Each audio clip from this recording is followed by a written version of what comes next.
Dateline Washington, Tuesday, 2 September.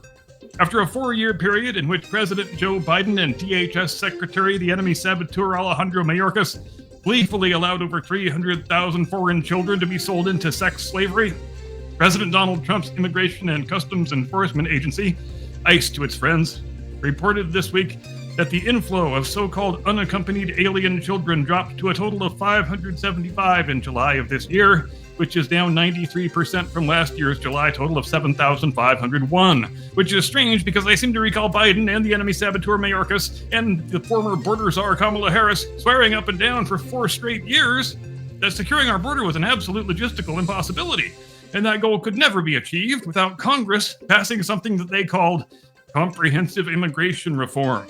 But the Trump administration seems to have accomplished that task in just about under half a year, without any legislative intervention by Congress, just by making a good faith effort to enforce the same border security laws that have been on the books for many, many decades now.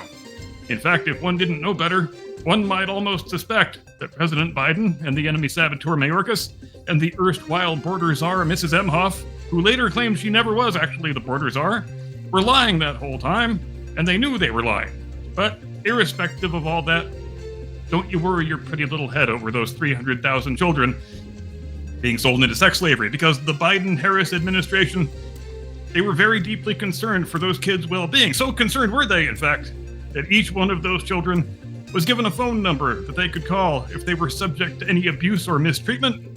And the Biden-Harris DHS department established a call center with a grand total of 1 telephone and 1 employee. So it's a bit of a stretch to call it a call center. I guess it's a call center in the same sense that the Michael Scott Paper Company was a paper company, and only 165,000 calls were received that went unanswered. Does this reporter wish he was making this up? Yes. Yes, he very much does.